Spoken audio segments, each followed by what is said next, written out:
tan iyo markii ay xaaladda colaadeed ka soo cusboonaatay sohdinta u dhaxaysa Somaliland iyo Puntland ayaa waxa ay soo taraya guud ahaan dadweynaha ku nool Somaliland ee ka hadlaya xiisadda colaadeed ee ka taagan deegaanka Tukaraq. Isinka hore ciidamada Somaliland ay ku leeyihiin halkaas haddaba mar uu TV-ga madaxa banaan ee Raya TV uu kaamarada la dhex maray dadweynaha ku dhaqan magaalada Boorama oo ay siyaabo kala duwan uga hadleen. Bismillahir Rahmaanir Rahiim.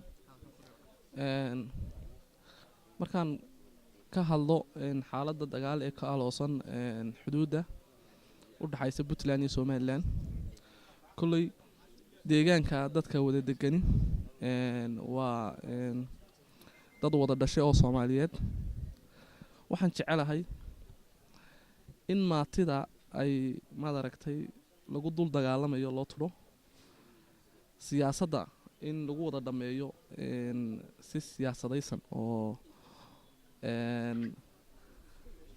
la isku imaado madaxda labada Soomaaliya iyo Somaliland ay ka wada hadlaan laakiin dagaalkaasi dagaal wiil baa ku dhintay wiil kuma dhasho marka waxaan baaqo u diray waxay tahay in ummadaas nabad iyo Soomaalinimo lagu dhameeyo ay ka dhibto Tukaraq oo isku haystaan Somaliland iyo Puntland. Somaliland xadkeegu wuxuu u jiraa sidoo madaxweynuhu sheegay 7 kiiloomitir ayuu jiraa Tukaraq ayuu jiraa Puntland. marka maamulkan Puntland taandaas xoog ay wadaan maadaama ay ku soo xadgudbayaan xuduudaha ay dhigaan Ingiriisku ay aad iyo aad ugu soo xadgudbayaan. marka waxaan baaq u dirayaa maamulka Puntland oo maamulo madaxweyne gaas ayaa waxaan baaq u dirayaa inay sameeyaan inay dagaalka joojiyaan. dagaalku dan uma aha labada Somaliland iyo Puntland midna dan uma aha. marka baaqaygu waxa weeyaan inay si nabad ah ku dhameystaan barnaamijyo